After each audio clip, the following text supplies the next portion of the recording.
Ladies and gentlemen, you're watching DEADtv again. On this episode of DEADtv, you get to see us trying to solve a problem. Okay. Let me help you. Okay, what we're going to try and solve is we're going to see if we can, download another copy of Skype, an older version? What do you want to say? Are you sure it's up to date? Not in German. It's all in German. We gotta find language. Lingo. Blah, blah, blah, blah. English. Or in Espanol if you want it. Okay. Download.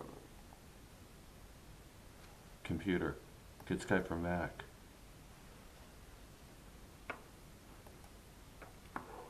Save the... How do we do that? Once it comes, Is it downloading now? you've chose to open. I can open or save Yes, it. open.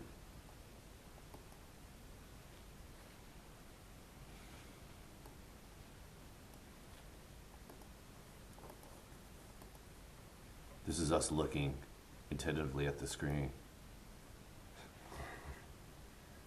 I can go back and forth. Or I can do one of these. Add a live shot. And then do a PIP, 1 second, with screencast. So you can see us. Now the other screencast is going to be from the other side. Okay. Downloads. Downloads. Skype. Okay. Skype dog. In the application, it's folder. Okay. Kill that. Applications. Appellations folder. It'd be great if it was like, if I could change the icon to make it Appellations, and then it was just like a little shack with a guy having a corncob pipe. He's all, whew! Okay, here, let me do this.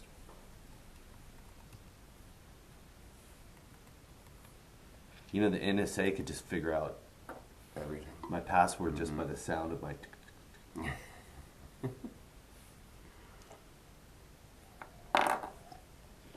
We're just waiting.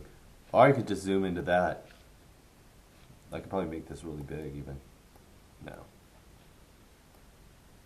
Look at how slow this booger is.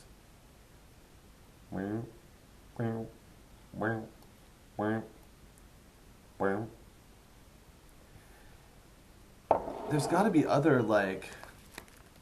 Whoa. Okay, here's Skype. Let's try Will.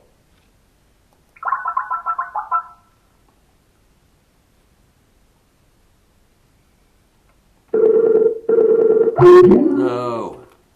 So, we've just downloaded that again.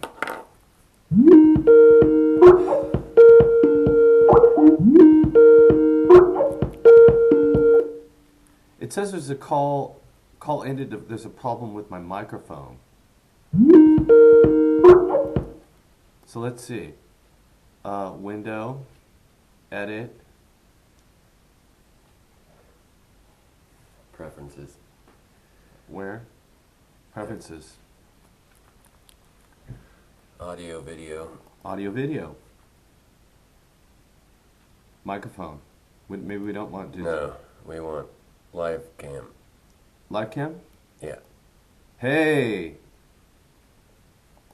How about built-in? Hey! No. It should be live cam. Hey! Let's give update right now. Hey! You think it should be live cam? Yes. Output.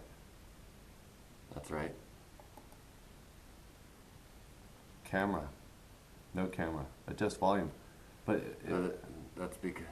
I think it's because Ustream is going. yeah, but we should be able to have this still work. Let's see. Aha. But we have no video.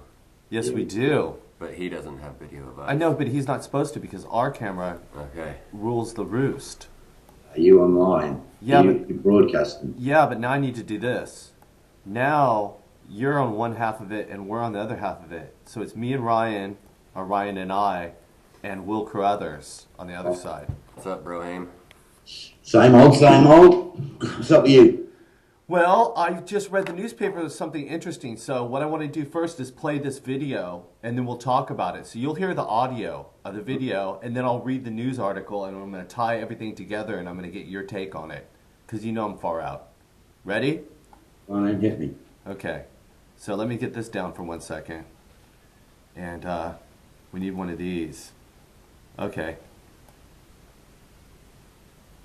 Now everybody...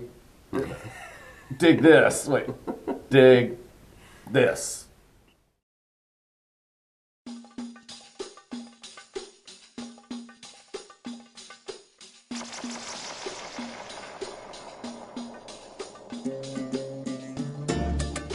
In 1851, in what is now known as Iraq, archaeologist and explorer Sir Austin Henry Layard discovered a library with 22,000 tablets containing what we know to be the earliest writings on Earth. The writings date back to over 6,000 years ago when the region was known as Mesopotamia, Sumer, and Babylon.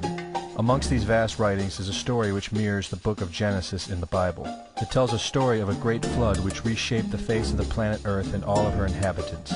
It tells a story of a tower built and the creation of the spoken word. One of these scrolls includes a star map of what appears to be a sun and its planets. The writings include detailed descriptions and maps of our solar system matching what we know today and beyond. It includes a 10th planet in an orbit between Mars and Jupiter. It is written that the 10th planet Nibiru was thrust into our solar system and collided with the planet Tiamat. The remaining bulk of Tiamat over time became Eridu, the Earth as we know it, and the rest of her became the asteroid belt. In retrograde to the other 9 planets, Nibiru took orbit around our Sun in a long ecliptic or apogee. Lasting 3,600 years, it passes between Mars and Jupiter. In recent years, based on the patterns of our known solar system, astronomers have been looking for a planet with this same orbit. In search of this planet, they discovered the planet Pluto. The search continues. According to the ancient texts, this detailed information was given to them by the Anunnaki, or those who from heaven to earth came. They described the Anunnaki as a reptilian race of gods which came to the earth in fiery ships from their home planet of Nibiru, the 10th planet. It is written that these Anunnaki came to the earth to mine gold and other elements to serve in protecting the atmosphere of their distant home planet. After a workers' revolt, the Anunnaki rulers began to genetically alter Cro-Magnon man to create a slave race, resulting in the human race. It was said that we were created by the gods in clay vessels. It is written that man was forbidden to depict the Anunnaki in their actual form. Just prior to the Great Flood, the bulk of the Anunnaki would return home, leaving numbers of them behind to watch over the earth. Anu was king.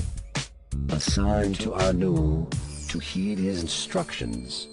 300 in the heavens he stationed as a god. The ways of earth to define from the heaven. And on earth 600 he made reside. After he all their instructions had ordered, to the Anunnaki of heaven and of earth he allotted their assignments. This story of reptilian gods from the heavens creating man is not at all uncommon. It in fact can be found in most every region of our planet. In Japan, emperors claim descent from dragon gods who came from the sky. Australian Aborigines teach of a reptilian race which lives underneath the earth and governs over men. They believe they are descendants of a race of dragon humans. China teaches the serpent queen Nukua interbred with man. India calls these reptilian gods Nagas and claim they seeded their royal families. Throughout the Middle East it is believed a serpent race created man. The book of Genesis tells of giants who came from the heavens to breed with the daughters of man. They are called the Nephilim. In Africa they call them Chitauri, children of the serpent. The royal kings of Africa claim descent from serpent gods who came from the sky. In South America, the Mayans teach that their ancestors were the people of the serpent. The Aztecs were said to be created by a serpent woman. In America, the Hopi Indians believe sky gods came to Earth to breed with their women and refer to them as their snake brothers. The word Sioux means snakes, and Iroquois means serpents. It seems the only places you will not find this historical story is where the history has been methodically destroyed. The descendants of King Anu in Sumeria and Babylon can be traced throughout time. The pharaohs of Egypt were from the bloodlines of the Babylonian kings. The rulers of the Roman Empire can be traced to Egyptian hierarchy. All throughout Europe, the royal families can be traced back to the great Roman emperors. 34 of the presidents of the United States are directly descended from European royalty, with the remaining 8 who are only closely related to these same bloodlines. In 1934, President Franklin Roosevelt placed the Great Seal, originally created in 1782 by the Freemasons, on the dollar bill. Represented in the Great Seal is a pyramid and the all-seeing eye, known to be used by the elusive society, the Illuminati. Strung together in conspiratorial confusion are secret societies such as the Illuminati, the Freemasons, and the Bohemian Club. In 1917, National Geographic did a story on a place in Montreal, California called Bohemian Grove. The story reports a place where the world's elite, members of the Bohemian Club, retreat to in late July and conduct an ancient occult ceremony called the Cremation of Care. Every year in July, the world's leaders, media moguls, and members of the World Bank spend 2 weeks of what is known as a men-only retreat at the Grove. In the year 2000, ABC television show World of Wonder infiltrated Bohemian Grove with hidden cameras and aired the video on the BBC. The video shows the large mass of men donning red and black robes and once again conducting the Cremation of Care ceremony. The altar is at the base of a 200-foot owl, the Babylonian symbol of the god Moloch, the god of human sacrifice. In the video, a body is delivered upriver to the altar where it is set on fire. Upon being aired, members of the Bohemian Club reported that the ceremony is a put-on, merely done for entertainment and fun. This history tells a story of our world leaders having a deep involvement in satanic tradition, worshipping our reptilian overlords, the serpent gods. Okay, well anyway, so, but check this part out. I've heard all this stuff. I know you have, but check this out. So let's back up to Narubu, the planet. Mm-hmm. Now on my screen, what I'm going to show, because I can still have you over here someplace, I'll go over to here, to Firefox, and my Twitter. Sounds like the French are here. Well, I'll say hi to him in a second. We'll go over here. You're right in the middle of my screen. Let me see. Let me find it for 1 second. Looking, hold on.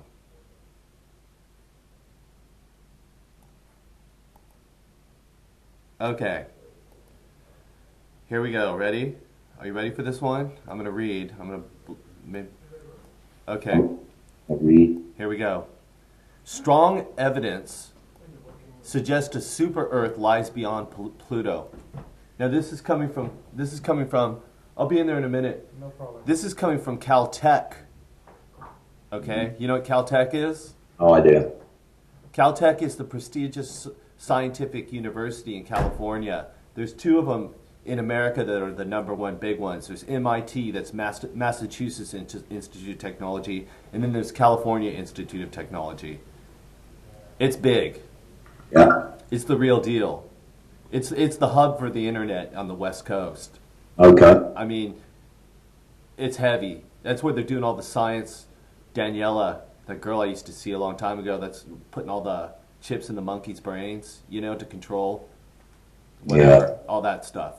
But they're hardcore. Anyways, so new planet found. is about as exciting headline nowadays as "Dog Bites Man," which is to say, not very.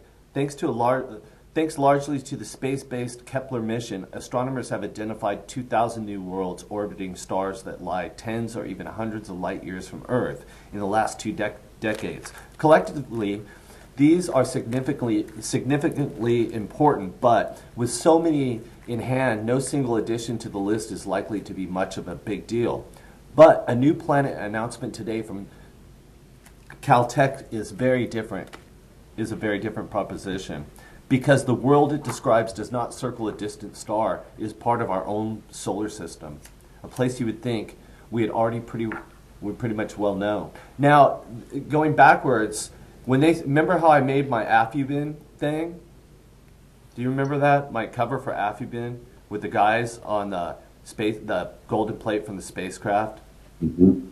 So I put that because they were that was going out past Pluto, out into the dust clouds, and we put this whole thing on it where it was like where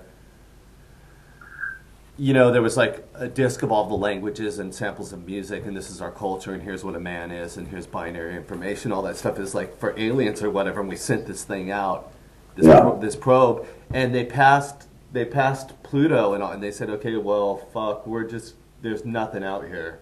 But we're just going to go through this dust cloud anyways. So that it kept going. Because they kept saying, no, there isn't anything out there. There's not another planet. Because people kept saying, yeah, it's been brought up a bunch of times. So now these guys are like, evidently not. In an analysis accepted for publication at the Astronomical Journal, California Institute of Technology planetary scientists so-and-so and so-and-so present what they say is strong circumstantial evidence for very large undiscovered planets, perhaps 10 times as massive as Earth, orbiting the solar system's outer darkness beyond Pluto. Scientists infer its presence from anomalies in a handful of orbits of smaller bodies. I haven't been this excited about something in quite a long time. But they got poo-pooed before, these other guys. The object, and they've named it Planet 9 because Pluto got knocked off the list. Nothing. Planet 9 from outer space, right? They've named it Planet 9. Comes no closer than 30.5 billion or so kilometers from the sun, 5 times farther than Pluto's average distance. Despite its enormous size, it would be so dim, the authors say, it's unsurprising that nobody's spotted yet.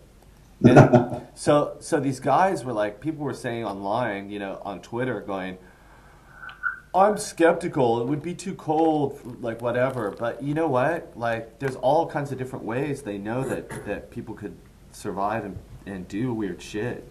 Too cold for who? It's too cold outside for me. Basically, right? So how have you been? What's going on in your land? I'm writing.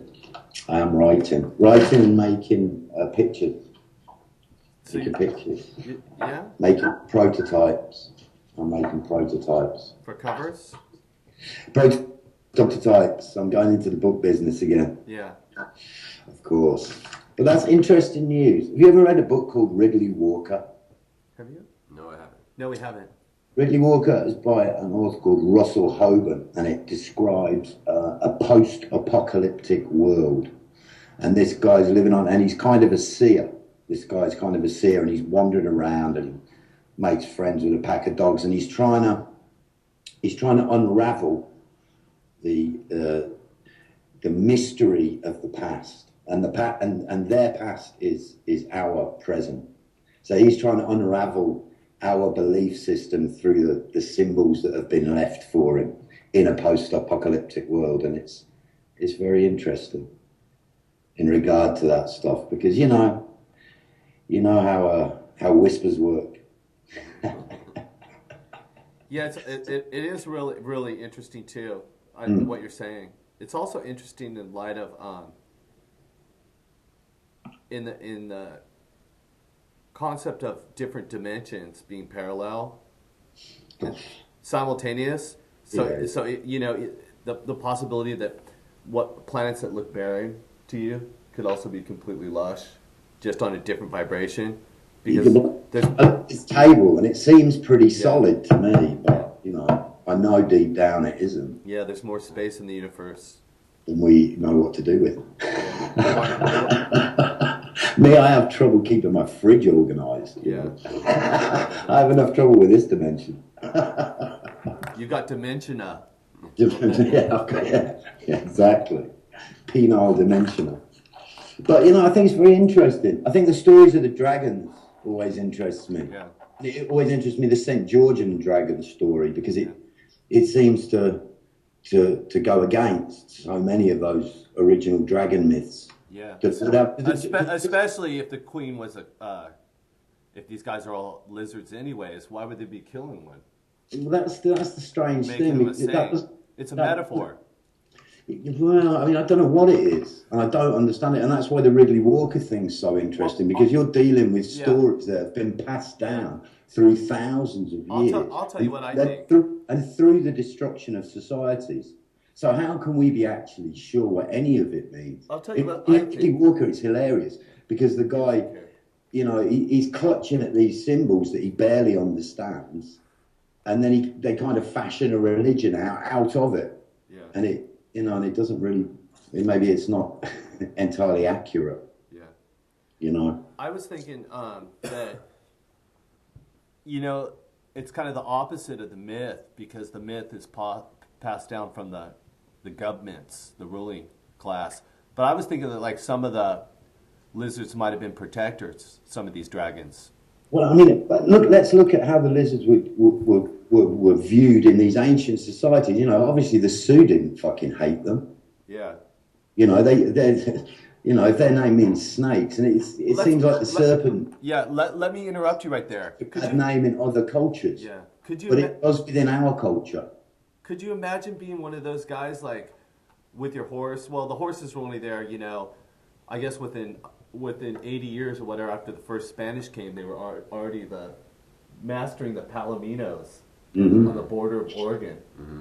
Isn't that crazy? By the time those guys were in, like, New Mexico or Florida or whatever, within 80 years, those guys were already, like, riding horses. The Native Americans had figured that out and traded them. But, or something like that. It's some insane statistic, you know? But, you know what's nuts, though, about that? Could you imagine walking across the plains or whatever you're doing and those fucking giant supercell tornadoes started coming? What would you do? You'd be like, holy shit. What do people do now? Just go, oh shit. Well, if you're a redneck, you open up a six-pack and floor it in your F-250, man. You're just like going 90 miles an hour, and the police aren't going to say nothing to you. Do you know what I mean? You're like, fuck that. Bubba. When we flew down to Austin, we went down to see the elevators this year. We flew around those supercells. They had to divert the plane, like down to Florida and around, and we flew around them, and they were fucking big. It's like, I wouldn't like to be fucking with that, but the pilot did a good job, you know. Like, oof. But you're good. Fierce. Never fuck with the weather. All right. Well, I got some house guests here, so. All right. They came. Who you got? Who's in the house? Boris and Luke from Different Records in France. Hello, Boris and Luke. You're actually just talking to Ryan. Oh, not Ryan. Those guys are in the other room because they're camera shy. Hello, Ryan. Hello, Bro Dangle. How's Berlin treating you? I've just been sitting in the studio. It's too cold to go outside. Yeah. That life out there, how could anybody live outside? It's too cold. A life of crime, that's how.